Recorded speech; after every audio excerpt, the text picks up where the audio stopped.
You are watching the fifth episode of the Indic Past series, in which I am going to talk about Skanda or Kartikeya as the progenitor of the Vedic culture. Homa cult, which defines the Vedic culture or the Hindu culture, has been robbed off from us by the Aryan invasion theorists who claim that the Europeans were the Aryans who brought in the Vedic Homa. Without knowing that this Vedic Homa is indigenous to our culture and enshrined within our scriptures, we are reacting to the narrative set up by them. Instead, we have to set up our own narrative and bring out to the world that the first ever Homa was conducted by someone among us, and that someone was Skanda. In the last episode, we were discussing about how Skanda was bringing out some semblance of normalcy among the people battered by the natural elements. He has brought in certain practices which are now regarded as tribal practices, such as the shamanistic practices and the worship methods. After doing all that, he had turned his attention to a larger good, or how to appease the natural elements that were causing trouble to the people. And thus was born the first idea of the Vedic Homa and the first Vedic Homa. And here in this episode, we are going to see how he had done that Homa and what that Homa was about, and how Skanda came to be regarded as one whom guarding the Vedic Homa was one among 6 other works, by which we have personified Skanda as one having 6 heads, with one of the heads watching the Vedic Homa. Please watch this video.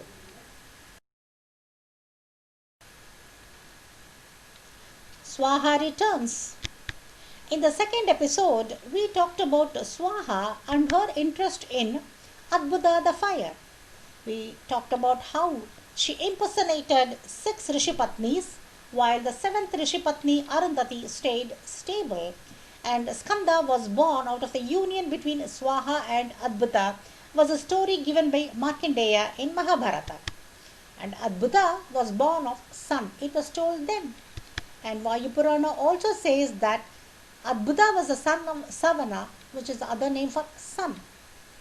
But here, instead of invoking the name Adbhuta, Swaha says that since she had united with Hutashana to give birth to Skanda, it is Skanda's turn to unite her with Hutashana. That is by way of marriage. And one will be wondering what this Hutashana is about. The fire or Agni Deva has many names depending upon the work it does. Hutashana is one who is always in the front line. He will receive on behalf of others and transfer it to the person to whom it is intended. In Valmiki Ramayana episode that we discussed in the 3rd episode, Hutashana was going in front of all the deities, it was told then. Only that name Hutashana was used. And it was Hutashana who received the Tejas from Shiva and transferred it to Ganga. So Hutashana is the Homa fire who receives the oblations, consumes it and transfers it to the deity to whom it is intended. Here, Swaha is asking Skanda to conduct her marriage with Hutashana, means Skanda had done the Homa. The first ever Homa, we can say. Something was offered into the fire or Hutashana in the name of Swaha. How to say that this is the marriage of Swaha with the Hutashana or the Agni? Here I am quoting a verse from Taittiriya Brahmana, where it is given that Swaha means thine own, your own. Normally, the wife is the mind or the Atman of the husband. This is told by Vasishtha in Valmiki Ramayana in the context of Rama going on exile. Vasishtha says, since the wife is the Atman or the mind of the husband, Sita can rule the country in the absence of Rama. So the woman is there, the wife is there in the forefront, she is leading and she is residing in the mind of the person. So here Swaha, she is directing to whom the oblations should go.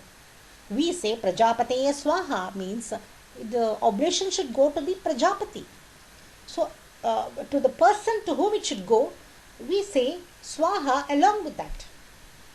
For example, we say Suryaya Swaha. That means Swaha is directing her husband to send it to Surya.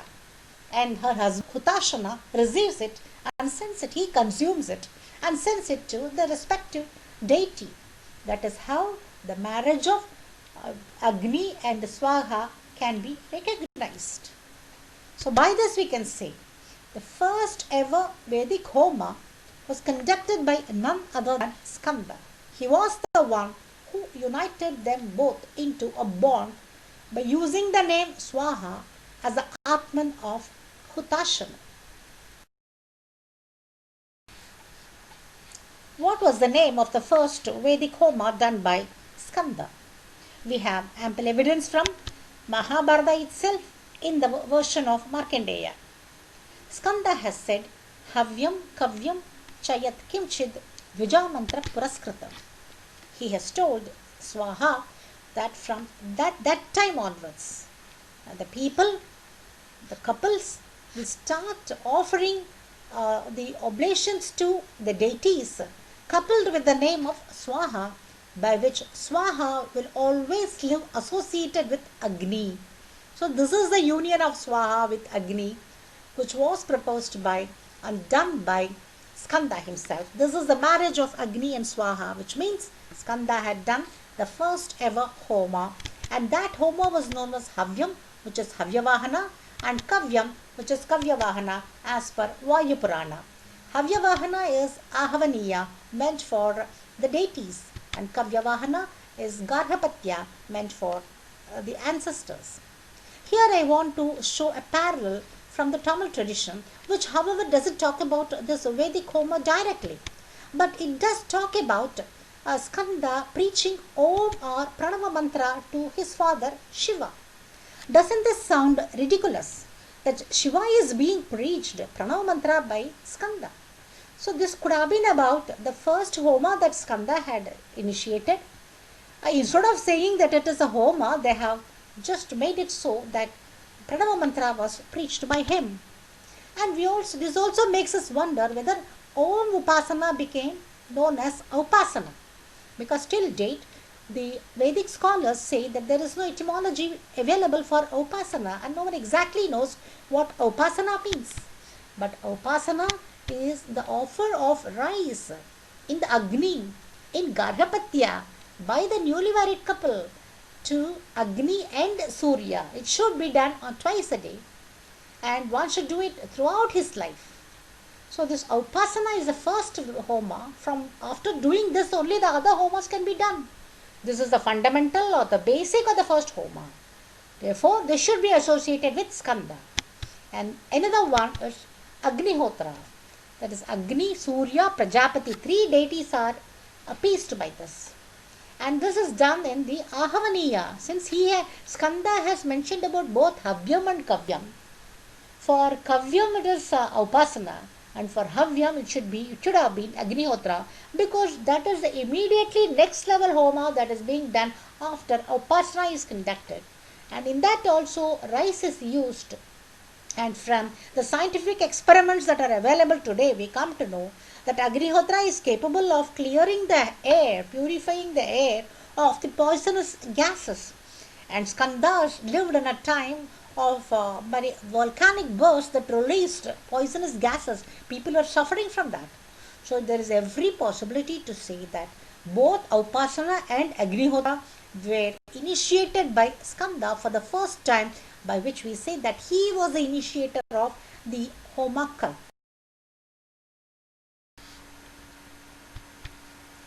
Agni and Swaha had 3 children according to Vayu Purana: Pavamana, Pavaka and Shuchi. Pavamana is the Garhapatya or Kavyavahana which was introduced by Skanda. And on the right hand extreme you see Shuchi, which is Ahavaniya or Havyavahana, which was also introduced by Skanda. The missing one is Pavaka or the Dakshinagini. This was not present at the time of Skanda is what we understand. And this Dakshinagini is meant for taking the Agni for cremation purpose. This comes later in Vaivasvata Manu's times, and we will be talking later in another episode. So only these two children of Agni and Swaha were there at the time of Skanda, and they can be shown here in this Vedi. This is the Kavyavahana, and the other extreme is Havyavahana, and the fire that is made in Kavyavahana by the Grihapatni is being transferred into the other extreme in Havyavahana. And that middle one is known as the Vedi, or the altar, a platform. And some scholars today are saying that it is in the shape of Varayan, and they are of the opinion that the ancient Vedics had replicated the shape of Varayan into the Vedi. Viewers, please be informed, the Vedic society had never recognized Varayan constellation as an important one for the Vedic purpose. So this is not true. And there is another opinion that the Varayan constellation represents Nataraja's figure, and that is also not true. So we should follow what is told in the tradition and not fall into the fantasies of other people. Here I am showing the Dakshinagni, which was added later. And some interesting information here is that at the time of creating the Garhapatya fire, they will be rubbing the Arani sticks. And rubbing the Arani sticks and getting fire out of that, at that time of Skanda, that is at younger Dryas, when the climate was very cold, was something very difficult. At that time they used to sing, it seems, some psalms. The psalms of Udgatru is being sung nowadays, that is a tradition today. But this could not have come without the similar kind of singing at that time also. So some psalm verses must have been there at that time itself. And here on the other extreme, for making the Havyavahana, or once the Havyavahana is made, the Yajurvedic Advaryu takes precedence. That is, he started using the Yajurvedic mantras. So these two Vedas, or the mantras of these two Vedas, must have been in existence before the time of Skanda. Today, we recognize the 4 Vedas or 3 Vedas, starting with Rigveda. But here Rigveda has not yet born, whereas Samans and Yajur could have been there. And justification for this comes from 2 reasons. One is that 4 Vedas were in existence at that time, different kind of Vedas, which I will be talking later in another episode. The second point is that Skanda had lived in the small Manvantara called Chakshusha Manvantara. And only in the Chakshusha Manvantara, Dhruva Nakshatra also was made. That is, the Dhruvas, the son of Uttanapada, was made into a Dhruva Nakshatra only in that period. And only in that period itself, the zodiac was there. That is, Ashwini, Bharani, those names were already there before Skanda came into being. So all these shows that there was a society, there was a continuity of a tradition, a similar kind of Vedic tradition continuing there or in existence there, which had just undergone some changes over time. And the first ever change was the introduction of the Vedic Homa by the marriage of Agni and Swaha, which was done by none other than Skanda.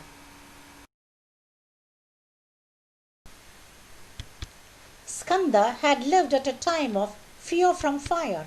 Volcanism was rampant and people were threatened by the fire spewed by the volcanoes. Also, the fire from the lightning was there. It was also the time when there was lack of fire because the sun was not heating the land. And the fire was dying. It was very difficult to create fire. So somehow we have to make fire and protect fire for the well-being of the people. At the same time, protect ourselves from the monstrous fires. So as a result, the Homa idea was born, we can say. This can be substantiated from the Bhagavad Gita passages of Krishna, wherein he talks about Parasparam Bhava between the Devas and the human beings. There should be a mutual give and take between the Devas and the human beings. The Devas are Agni, Vayu, that is the natural elements. They should be there enough for us. They should not go beyond a limit. So we have to protect them and they will protect us. That is the concept of the Homa. Let Agni protect us. And Vaivasvata Manu had not yet appeared at this time. And Rigveda was not yet composed at this time, one must remember. Even before Rig Veda was composed, the Homa cult had come into being and started by Skanda. And talking about Rig Veda, Paramacharya of Kanchimat had said that the entire compilation of Rig Veda appears as Agni Upasana. The first verse is on Agni Deva and the last verse is also on Agni Deva, and the entire body that is compiled now looks like an Agni Upasana only. That was after Vaivasvata Manu had come into being. But even before that, the basic concept was protection of Agni so that Agni will protect us. And this was formulated or brought into the world by Skanda, who is rightly recognized as the fire god. He himself was identified with fire and he protected us by means that is connected with fire. No wonder he is the progenitor of the Homa culture. Proof of Skanda's association with the Vedic Homa comes from the answer to the question why he is depicted with 6 faces. This is described in the Tamil Sangamage text called Tirumuruga Trippadai, authored by Nakiranar, wherein it is stated that the wise people have always thought about the 6 works of Skanda and depicted them as the 6 phases of Skanda. The first phase dispels darkness, the second listens to the devotees and grants boons, and the third phase is the middle phase. That is the phase that is looking at you when you are going and having the darshan of him in the temple. And this phase always watches or guards the Homa. Unless the Homa cult is associated with him, this depiction could not have come into being. The fourth phase enlightens and spreads knowledge. This is twofold. One is with reference to the Tamil Sangam literature, which I will be talking later, and the other is about the Siddha cult. All the Siddhas, that is the people who want to have the Siddhi through meditation, should meditate on Vadivela or Skanda, is what Bhoga Siddha has said. And the next phase destroys enemies, and the 6th phase enjoys Valli. So in all there are 6 phases, and he is Shanmukha because of that. And with each phase he is doing each of the 6 works. So all these 6 works he was associated with while he was walking in flesh and blood on the earth, we can say. Now coming to Valli. Valli is the second wife of Skanda, who came from the hill tribe, ordinary hill tribe. And there is a version in the Tamil Sangam text called Paripadal that people felt let out when Skanda married Devasena, the daughter of the Devas. So just to bring them around and to tell them, to give them a message that he is with them, he married Valli, the hill tribe. In iconography, Devasena is known as Gaja and always depicted on the right. But nowadays you are seeing the illustrations wherein Valli is shown on the right and Devasena on the left. Whereas as per the Tirumuruga Trippadai description, Valli will be always on the 6th phase, where the 6th phase is there. That is 3 phases on one side. Only on that side Valli should be depicted. And Muruga or Skanda was also known for Bhoga and Moksha. The rules of iconography says, that is as given in Mayamata, as said, that Skanda must be installed at the western side of the street if one wants Bhoga or pleasure, and at the center of the street if one wants Moksha. So these are the works, 6 plus 2 works. 6 works of which the Homa cult is one, and the other ones was Skanda was just hailed as a great god because he was able to bring pleasure or bring happiness into the people's lives, and also he was able to teach them well so that they can get liberated from the cycle of births. Shanmukha concept appears in Mahabharata also in the narration of Markandeya, by which we come to know that the 6-phased depiction of Skanda was in existence even before Mahabharata times. But Markandeya concentrates only on the middle phase, and he says that it is the face of a goat. Why a goat? He describes that when Devendra had struck Skanda with Vajrayita and Vishaka was born, many people were affected, particularly children. At that time, Bhadrashaka, having the face of the goat, had guarded the children under the watchful eyes of the mothers. And this Bhadrashaka, with the goat face, was taken over as the central face of Skanda, says Markandeya. That is, the goat faced Bhadrashaka and Skanda are equated here. They are the same, by which we come to know that Skanda was helping the people or guarding the children like a goat. At that time, the natural calamity had struck. So the question comes here, why he was compared with a goat?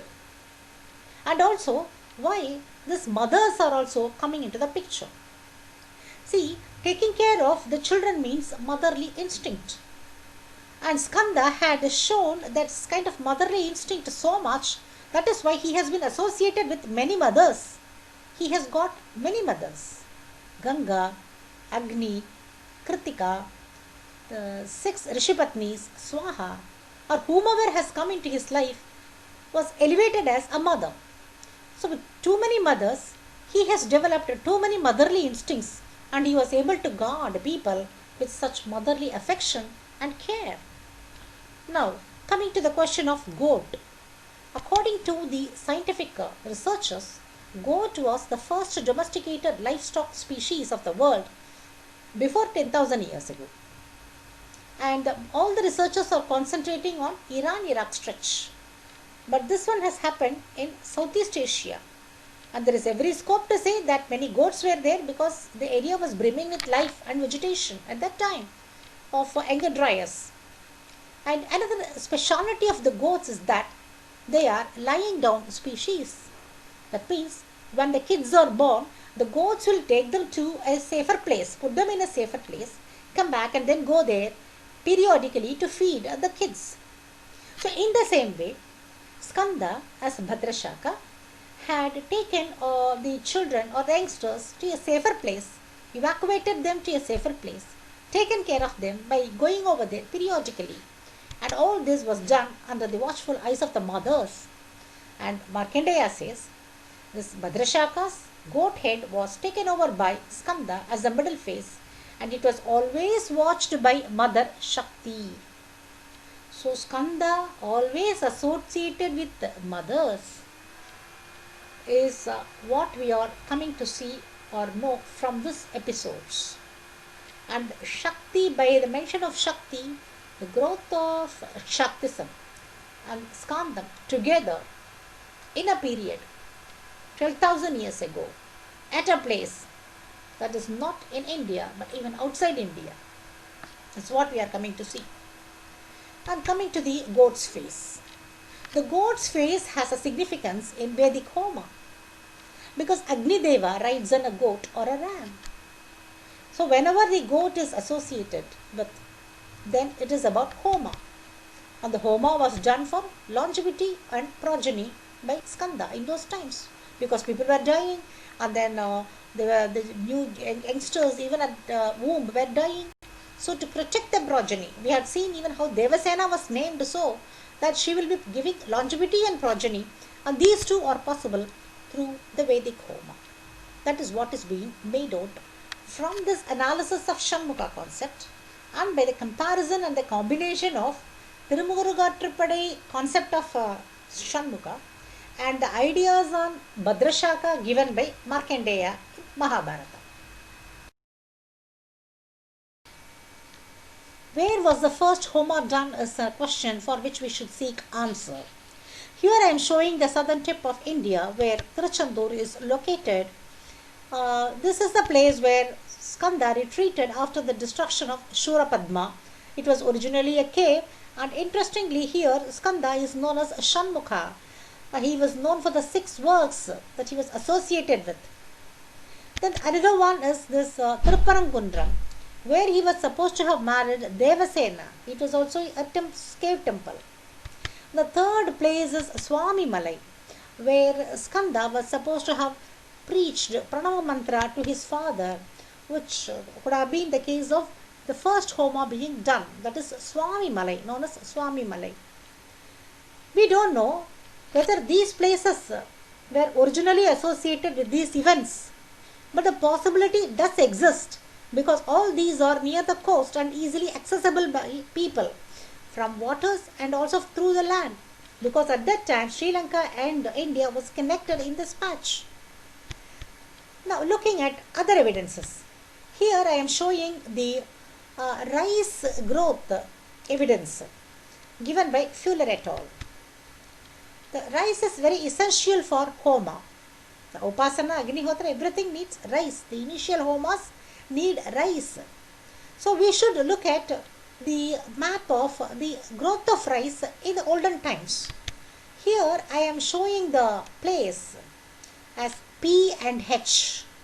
P represents the place where the naturally growing wild rice was there right from the Ice Age 20,000 years ago.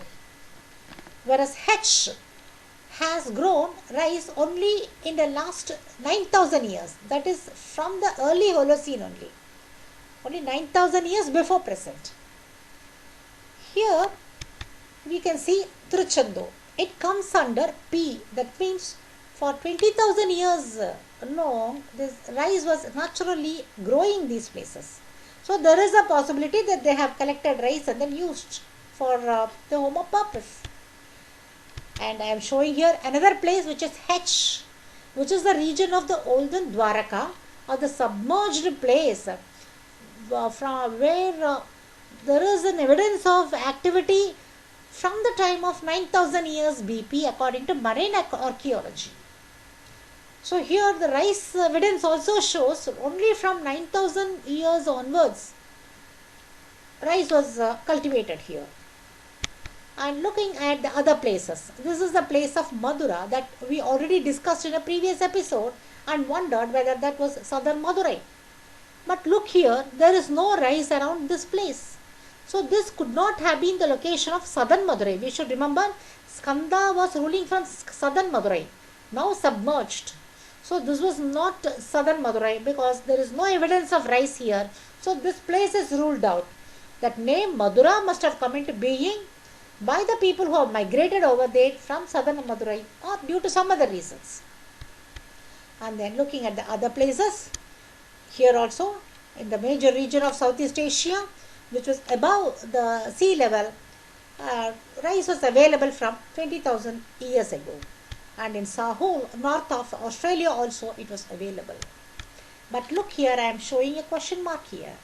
In the region of Saraswati and Sindhu, there is absolutely no evidence of rice either from the Ice Age or from 9,000 years BP.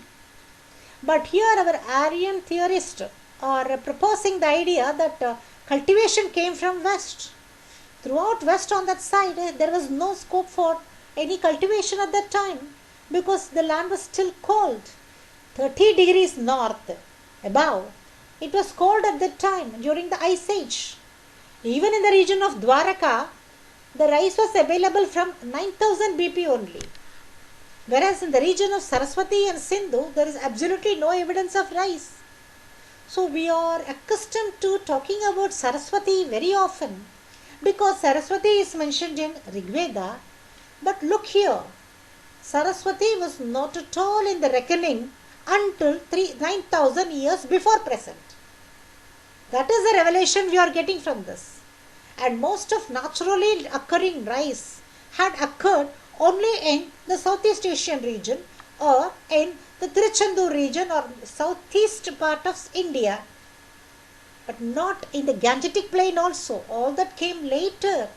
This is the revelation that we have to keep in mind, and we have to go along with the scientific revelations and not just get stuck with certain ideas. Having established that Skanda had initiated the first Vedic Homa, our next task is to establish without doubt the time period of Skanda by which we can establish the time of the first Homa. Earlier, through the climatic records, we proved that Skanda lived around the time of the Younger Dryas, that is 12,000 years ago. Now, we need more evidence to substantiate this, for which we will be looking at the flood myths of Skanda from the Tamil sources to establish his time, and also from the Sangam age texts to establish his time, which we will be doing in the upcoming episode. Please stay with us until then. Thank you.